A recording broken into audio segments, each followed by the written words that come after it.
Hello. In this video, I'm going to be going through a few problems from practice problem set 1-11, which focuses on arguments with unstated conclusions. It's not uncommon in ordinary everyday reasoning for arguers to leave either a premise unstated or a conclusion unstated. We won't think about unstated premises until chapter 2, but now we're going to think about unstated conclusions. When an arguer leaves a conclusion unstated, the arguer intends a specific conclusion, and they intend for the audience to figure out what that conclusion is.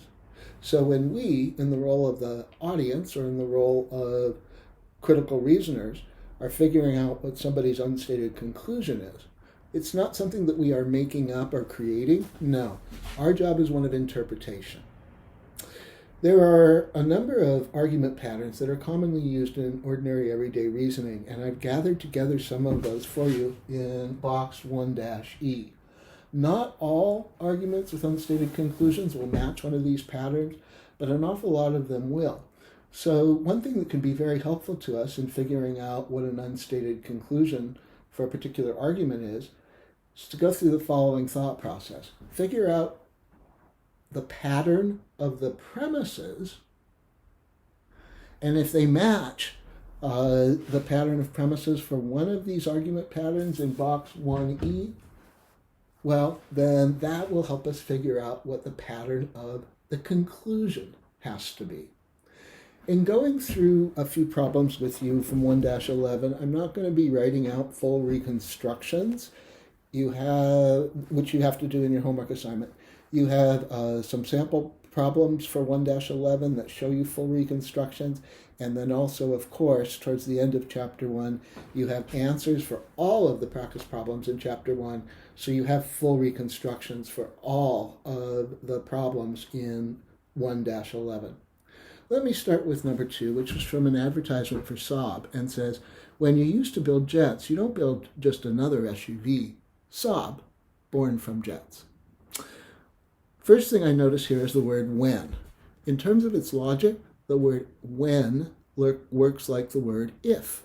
So I'm understanding the first premise in this advertisement as an if-then statement. In other words, as a conditional statement. I know this is about Saab, so let me put it in terms of Saab. If Saab used to build jets, then Saab doesn't build just another SUV. Just another SUV, that's a way of saying an ordinary SUV, or an SUV that's like all the rest. So in terms of the structure we're looking at, for the first premise, it's like this. If A, then B. Next, we're told, Saab, born from jets.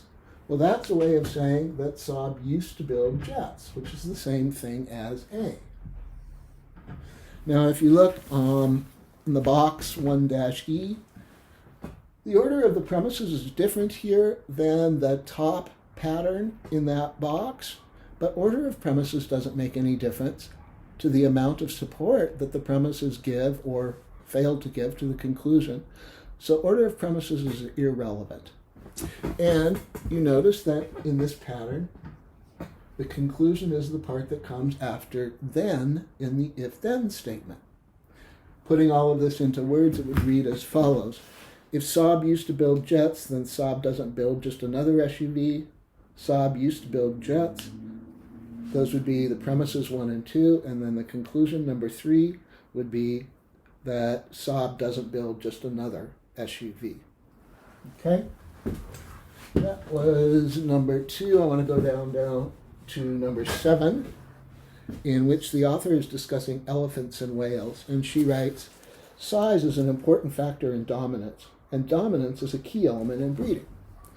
Well, something that's crucial for me to notice in understanding these premises is that the phrase is an important factor in and the phrase is a key element in mean the same thing as one another in this context. They count as the same thing. So basically what I'm looking at is something like this for the pattern that the premises follow. This would be size is an important factor in dominance for whales and elephants. Dominance is an important factor in breeding for whales and elephants. And if you look at the box 1-E, you'll see that when you have premises with this pattern, the conclusion will have the pattern A is C. In this case, that would mean that size is a key element in breeding for elephants and whales. That was 7. Let's go now to number 11, in which the speaker is a fictional character called Etta Joseph.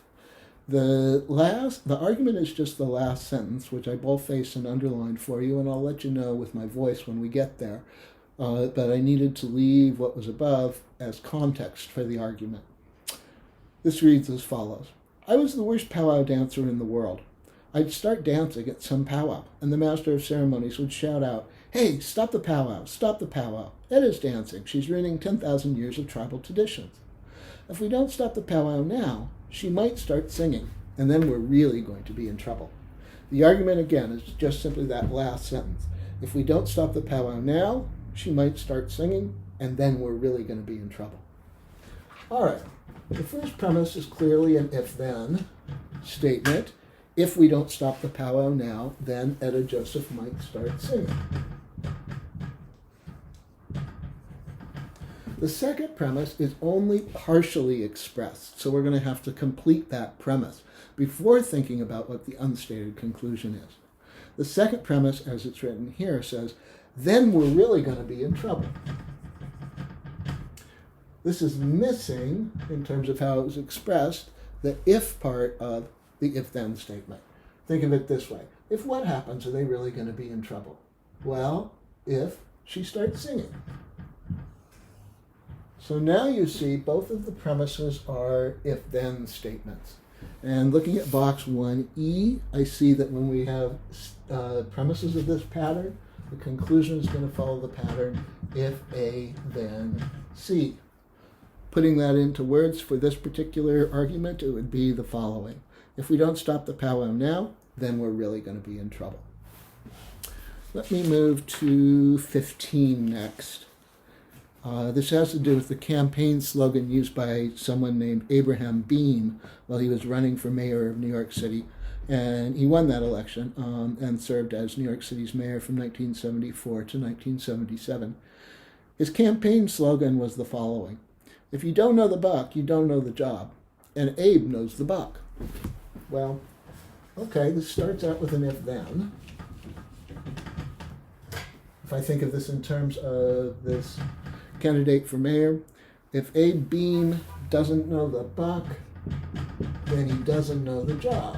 The next thing we're told is that he knows the buck. And that's the opposite of A.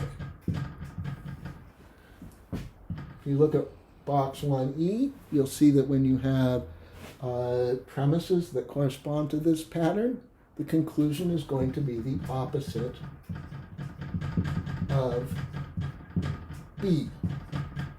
In words, that would be the following. Abe does know the job. All right. I want to do one more with you, and that's number 19, which is a quote from Machiavelli's famous book, The Prince. He wrote as follows, "Mercenary commanders are either skilled in warfare or they are not. If they are, you cannot trust them. If, however, the commander is lacking in prowess, as often as not, he brings about your ruin." It's important to notice that the words skilled and, or skill, I should say, and prowess have the same meaning as one another. So, here's what we've got in terms of the structure of the premises. Either one thing or something else. This would be skilled in warfare. This would be not skilled in warfare. If they are skilled in warfare, then you cannot trust them, and that's a third thing that we haven't seen yet. If they're lacking in prowess, that is, if they're not skilled, then, and now a fourth thing gets introduced, namely that they're likely to bring about your ruin. Well, if you look at box 1E, you'll notice that there's only one argument pattern there that has 3 premises, and that's the bottom one, the last one. And in that pattern, the conclusion has an either-or structure, and we get its parts from the if-then premises, and more specifically, from the parts of the if-then premises after then. Putting Machiavelli's conclusion into words here, it would be the following. Either you cannot trust mercenary commanders, or they are likely to bring about your ruin. Now, I promise you that in these examples, I have not just taken some examples out of context where conclusions were stated and left the conclusions unstated for you. No.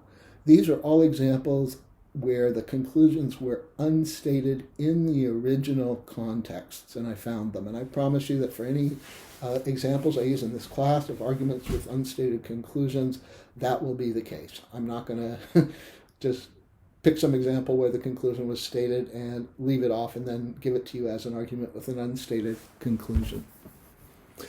I hope this